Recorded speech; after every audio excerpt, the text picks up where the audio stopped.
Welcome to Sometimes and Forever with me, Denny Downing. In today's episode, we're going to examine a story that has been going around on the internet for the past few days.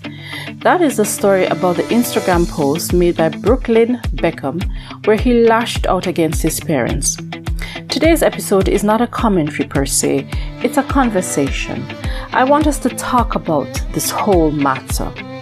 We're going to look at it. We're going to look at this story a little differently though. We're going to focus a bit on the women who are at the center of this brouhaha, and we're going to look at what lessons we can learn, or maybe just one lesson that we can take away from this whole thing. Are you ready? Okay, let's dive right in. So, Brooklyn Beckham, in his Instagram post, has said a lot. And at the heart of his spiel, he was basically saying he doesn't want to reconcile with his family, that they have been very disrespectful to his wife, and that they, his birth family, are not about being good or genuine people. They are about protecting their brand, and that's brand Beckham. But let's break it down. And no, we're not taking sides. We're not going to take sides because this is just Brooklyn talking here. This is just his side of the story, and there are quite a few other persons involved, and we don't know the whole story. We will never know the whole story. So this post came out last week, and it has created quite a stir on the internet. We have not seen anything like this since Meghan and Harry spoke to Oprah. The first thing that jumped out at me though, when I went to his Instagram page, I went to his social media page, it struck me that his name is Brooklyn Peltz Beckham. He has added his wife's name to his. Okay, that might not be a very strange thing in this very modern world, but to me it said two things. The first thing that it said to me is that he sees himself and his wife as equal. They're equal partners in this. So he's not a man who's leading his wife, or maybe I should say he's not the head of this household. Rather, he's a partner in it. But I think that he's going to learn very soon that two bulls can't rule in a one pen. The second thing that I learned, or that I observed from him taking his wife's name, if you look at it, Beckham is his birth name. So this is the name he was born with. And usually when a person you're born with that surname, and you marry somebody, so you add that person's name to your name. So your name comes first, right? So it really should be Beckham Peltz, but it is Peltz Beckham. What he's doing here, he's saying his wife is more important to him than his birth family. That's what I get from it. And it should be that she is more important, because now they are joining together as one and they're gonna form their own family. It should be, but it just it's kind of smack in the face to his family, because the truth is that they came first. Okay, they were here first. That's just my interpretation. But maybe he did it. This is a way of getting back at them because of the family feud that they're having together. And we will go on to discuss it, but there's a part in his post where he says that his parents were asking him to sign away the rights to his name. So, this is probably speaking to that. That's a possibility. I don't know. What do you think? Okay, so now let's get on to what he actually said in the post. And as I said before, we're not going to take sides, but we are going to look at this for what it really is, or what we think it really is. Okay, so right out of the gate he says, I do not want to reconcile with my family. I'm not being controlled. I'm standing up for myself for the first time in my life. For my entire life, my family have controlled narratives in the press about our family, and I'm wondering why he feels the need to say I'm not being controlled. There's that narrative that his wife is controlling him and he really wants to clear the air. That might be a good thing, but sometimes when people say something, it kind of is like there's too much of a protestation here. But I think this is how most families work. In this, what he said about his family controlling the narrative in the press. It's kind of like, he's saying that they put one image out there. That's how most families work, I think. Most families have this public image that they show to the world and a private life that only persons who are very close to them, family members and friends, only those persons get to see the private side of their lives. The difference with these very rich people is that most of them, they put their lives out there in media world, and most ordinary people don't do that. But the truth is, even ordinary people have a public image that they put out for the community at large to see, and the private life that they live at home. So it's not very different for ordinary people than for rich people, only that rich people live their lives very publicly in newspapers and in the on television news and now on social media. That's the difference.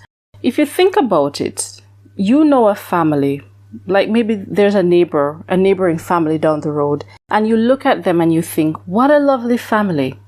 Now, if you were to hear that the husband and the wife in that family are getting a divorce, you might be genuinely shocked, because this is a family that you see, and it's not one that looks to you like there might be some sort of trouble somewhere in there.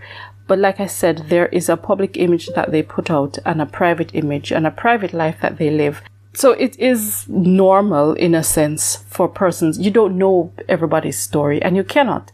So having one image that you put out to the press, that's kind of how life is. It's kind of how life is. Anyway, let's go on. Brooklyn says that my parents have been trying endlessly to ruin my relationship since before my wedding, and it hasn't stopped. Forgive me. I'm kind of picking out parts of the post, and I'm just using what is relevant for our conversation.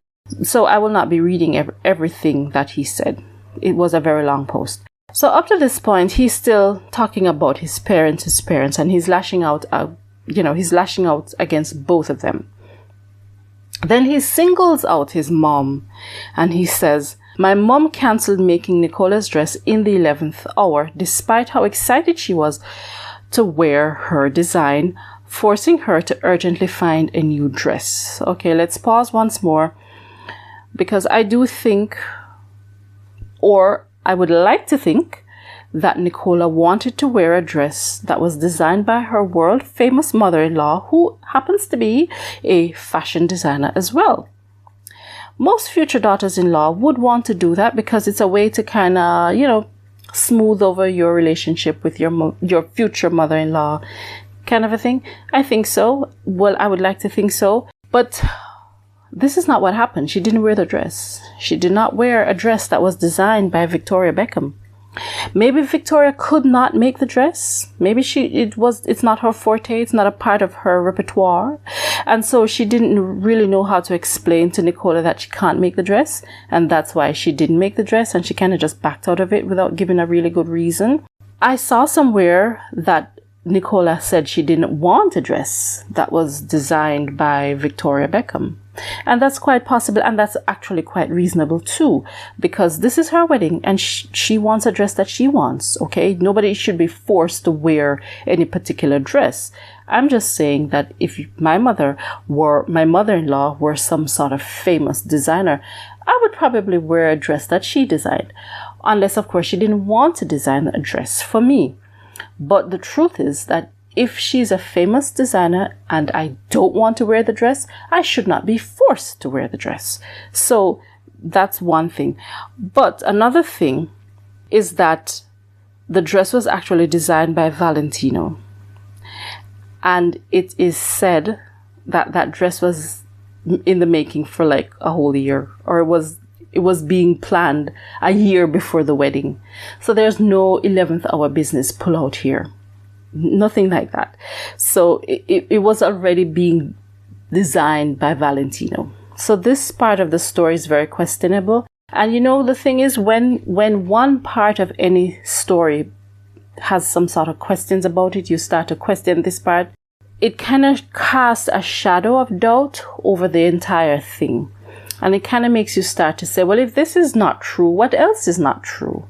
So in saying that his mother did not pulled out of designing a dress for his wife at the 11th hour. And then you find out that that's not true. You really wonder what else is not really adding up here. Okay, back to the post. Brooklyn laments that his parents wanted him to sign the rights to his name away. They presumably don't want him using his given name, which is Brooklyn Beckham, to benefit himself or his wife. And I have to ask, do they really dislike Nicola so much that they don't want her benefiting from the name? What did this poor girl do to the Beckhams? Really?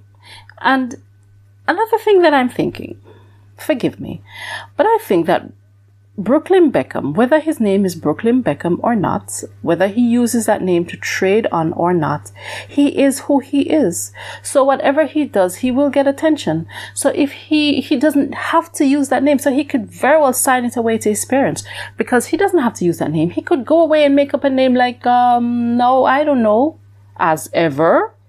He could come up with a whole new brand all for himself. So he doesn't really need the name. And them asking him to sign it over, if I were him, I would be thinking, okay, this is neither here nor there. That's what I would be thinking, because he already has a platform. He just needs to build something on it. That's it. Now, if you have ever been married before, you know that there are some in-laws out there who can really show their colors in moments like these. Right? They can be very vindictive if they feel that their child is going against their wishes in a chosen marriage partner. And this is probably what's happening here, why they're asking Brooklyn, or why they asked him to sign away his name, because they're just trying to be vindictive about the fact that he's marrying somebody that they don't really, really like. If you've ever been married, can you relate to this? Is it something that you've ever seen or experienced in your own life? Let me know in the comments below. Okay, so let's move on.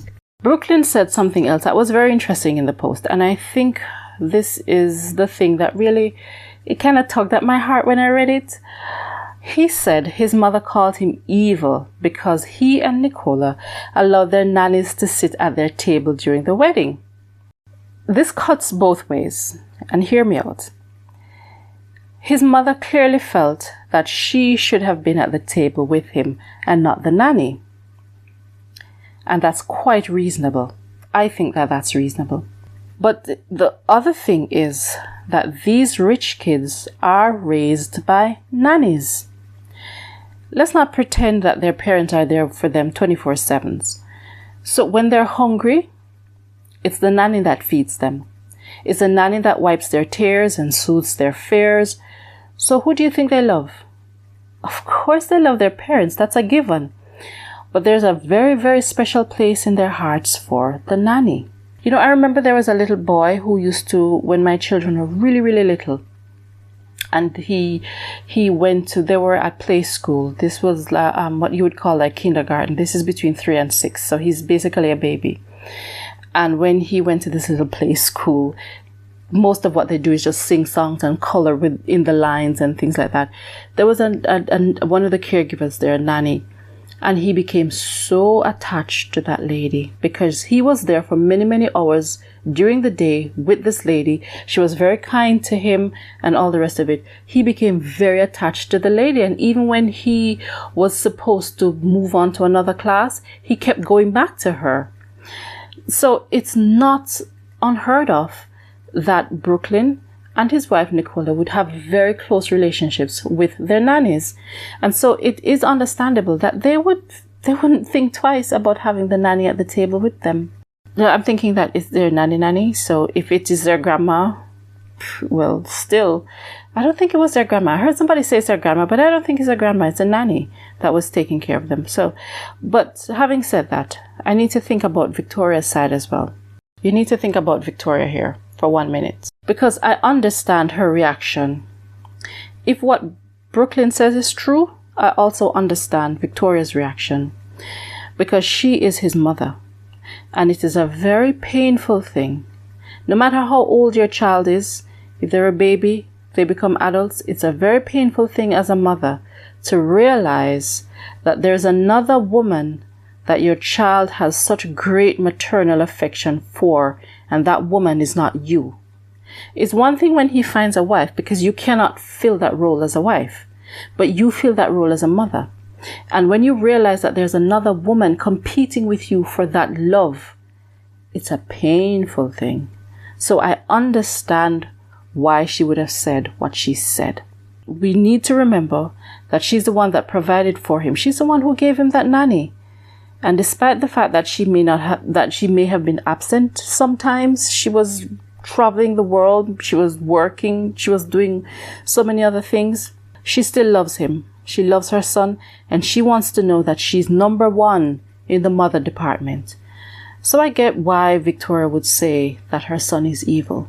He looks at it differently and he feels differently about it, but I think one day when he has children of his own, he will understand how she feels. He will understand. Okay, back to the post. Brooklyn says the night before the wedding, his family told him Nicola is not blood, not family. I can understand that this is quite upsetting for him to hear, but we have to read again between the lines, because what they're saying was, don't turn your back on us. Don't turn your back on us now that you're getting married. Remember that blood is thicker than water. This may be them trying to hold on to him, even though he is moving on with his life and, he's carving out a new space for himself and creating his own new family. But he needs to also remember he is the firstborn. He is the firstborn son in this family. And being the firstborn in any family is a prized position. He needs to remember that. He says his family has been attacking him since he started to stand up for himself. He started to stand up to them. Even his brothers were sent to attack him.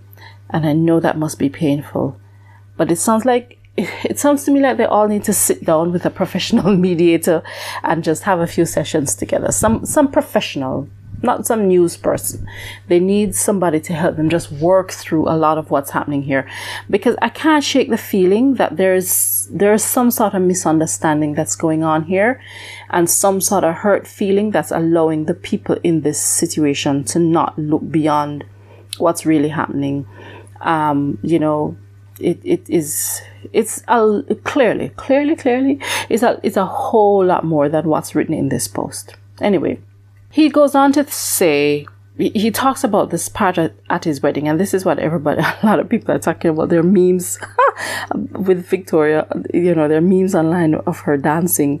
But here's what he says. He says that my mom hijacked my first dance with my wife, and then she danced very inappropriately on me in front of everyone. I have never felt more uncomfortable or humiliated in my entire life. Okay, this is what happens, I think, when children get everything that they want. They somehow start to think that they're entitled to get what they want all the time, and they forget that it was a real person that gave it to them, that there's a real person behind all of these things that they are enjoying. They don't realize that there's no such thing, and I'm going to repeat this, there's no such thing as a free lunch. Even if it's a lunch you got from your parents, it's not free. They're giving it to you because they expect that you're going to use that energy from that meal to do something productive, right? So whoever gives you something, they want something in return. Maybe they don't want you to necessarily give them back something, but they more than likely want you to act a particular way. So there's no such thing as a free lunch. So his mother danced with him because the truth is, this was her celebration as well. And this is something that people don't tell you. Nobody talks about this. Nobody is going to say to you that this is what a wedding is all about. A wedding, yes, it's the joining of two people who are in love, and they're celebrating their love, and they're sharing their moment with you and their day and their spotlight. But the truth is, the wedding is also a celebration of the parents of both the bride and the groom. Now, why do I say that? When you raise a child, and you raise that child to adulthood, and they are now getting married, you as a parent you can and you should celebrate. This is a celebration for you as well, because in a sense, you have fulfilled why you are here on earth to pass on stability and maturity to the next generation. And so when somebody is mature enough to get married and they're stable enough to do this, it is a celebration not just for the couple, but for the parents. And so yes, his mother has every right to dance with him. She has every right to be proud of him and to be proud of this big accomplishment for her firstborn child. So his mother dancing with him is quite fine. Believe it or not, the parents at the wedding, they're celebrating too. He says the dancing was inappropriate, which has led to, like I said before, a lot of jokes online. You probably have seen them all. So now Victoria Beckham is a laughingstock. Oh my God, really? I can't imagine how she must be feeling.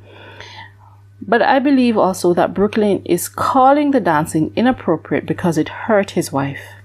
If it did not hurt her, it probably would not. It probably would just be like a joke between the two of them and they would be laughing about it. But because she's hurt about it, that's why he calls it inappropriate. That's my estimation. I wasn't there. I didn't see the dance. I don't know. But that's my estimation. But this is where the fault now comes in with his mother, because she's to blame also for what happened. She should have given that first dance to the daughter-in-law and then take the second, maybe even the third dance. It is said that it was the singer at the wedding, the DJ or somebody, who called her on stage and, told her to dance with her son. And he's the one who was doing this. But she had that opportunity. Maybe she was put on the spot, but still, I think she had that opportunity to say, no, I can't dance just yet because he has not yet danced with his wife. Let him dance with his wife first and then I will come back and dance with him. So she had that opportunity to stop it right there, but she didn't. She should have realized that it was actually inappropriate to take that first dance. She should have allowed the couple to dance with each other first, and then she dances with him second. That's what I think. Like I said, this was a long post, and Brooklyn had a lot to get off his chest. He went on to say that his wife has been constantly disrespected by his family, and I can't imagine how much hurt there is going on around here. He says his mother keeps inviting women from his past to come around in a way that is embarrassing. This may be a bit too far for his mother. This may be taking a little too far. But Brooklyn is a grown man and he can turn these women away. He can say, just politely tell them, don't come back. He can do that, can't he? And in any case, how old is this guy? He is in his 20s. How many women could there have been from his past? You're in your 20s. How many women could there be? Like 2, 3? I don't know. Because he seems pretty young to me. Anyway, he spoke of a time in London when he and his wife Nicola went to see his father and this was his father's birthday and they went to see him. But his father refused to see them. And he only agreed to see them if Nicola wasn't going to be there too. I can't shake the feeling that this is not what the father said. And even if the father said it, it's not what the father wanted. It's what the mother, Victoria, wanted. She's the one who did not want Nicola to come around. Again, I would love to know what it is that Nicola did to Victoria. Why there's so much friction between them. But you know the truth? That relationship between mother-in-law and daughter-in-law, it's usually very ticklish. It's usually very, very tense. Yeah, it usually is. But nobody goes this far without good reason. Now, I know that females can be jealous. There's a lot of rivalry between them, and it can be brutal. But even in our cattiness, we women call a truce when it hurts the man that we claim to both love. So there's so much more to this than this Beckham post is saying. It's more than just public performance. The final slide of this post goes on to say that the narrative that my wife controls me is completely backwards. I have been controlled by my parents for most of my life. I grew up with overwhelming anxiety. For the first time in my life since stepping away from my family, that anxiety has disappeared. Well, good for you, Brooklyn. Good for you. I understand this also. I understand what he means.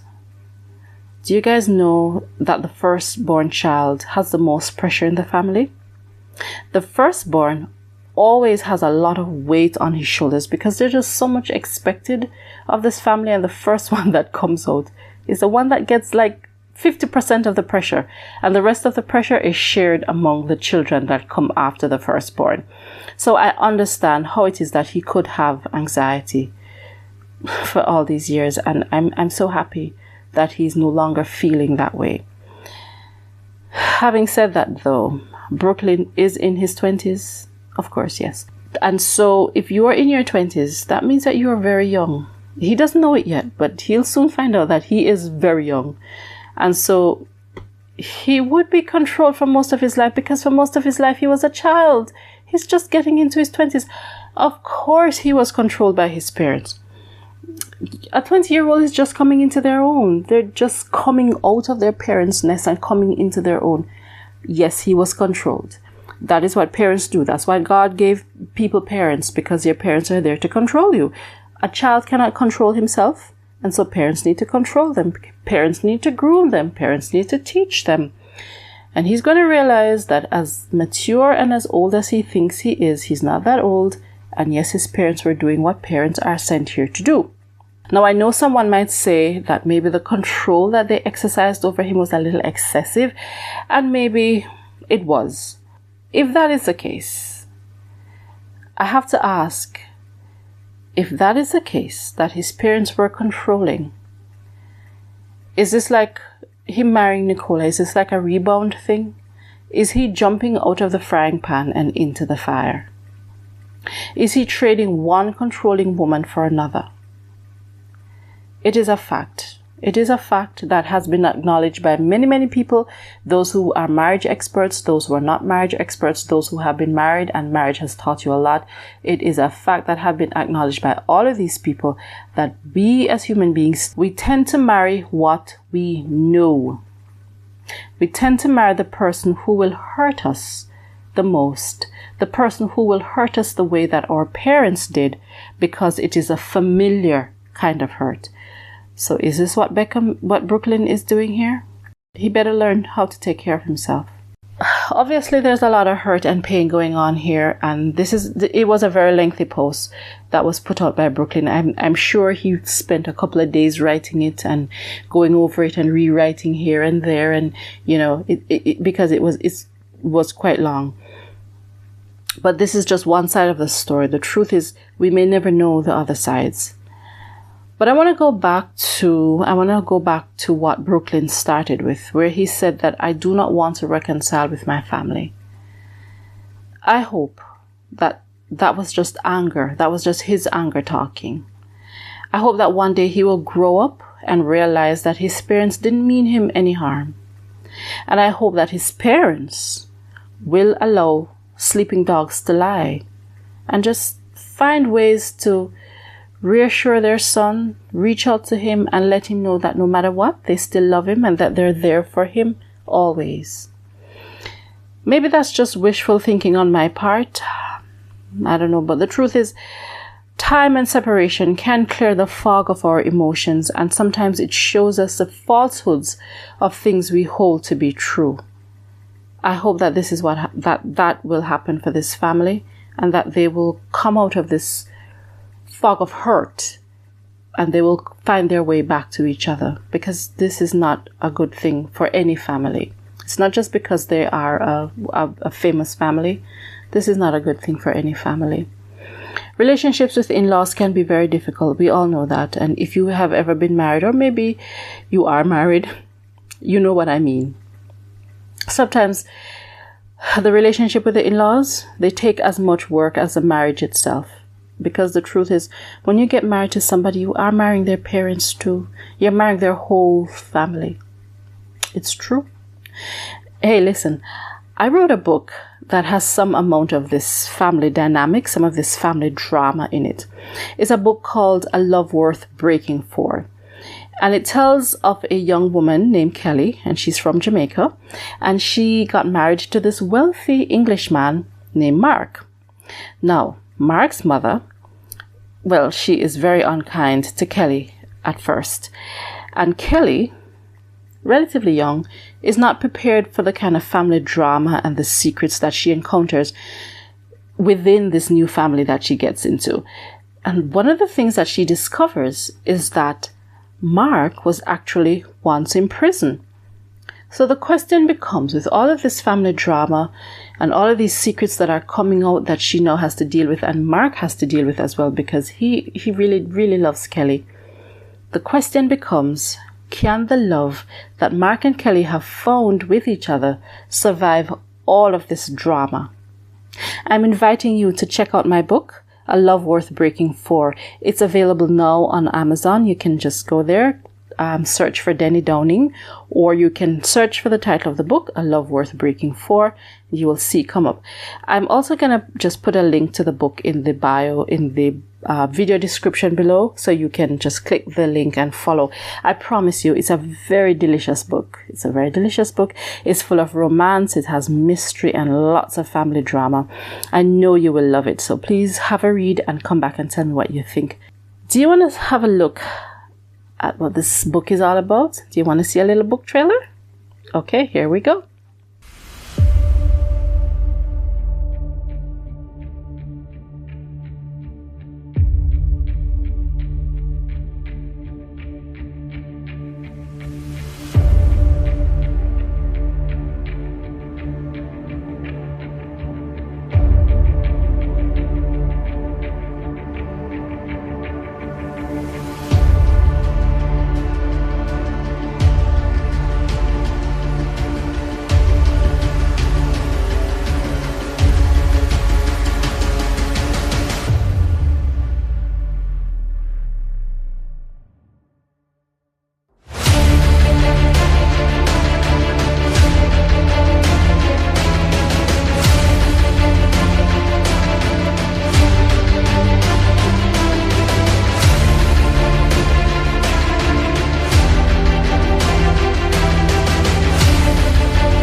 So as I close, I want to say, if you are a daughter-in-law, know that it's okay to set boundaries with your in-laws.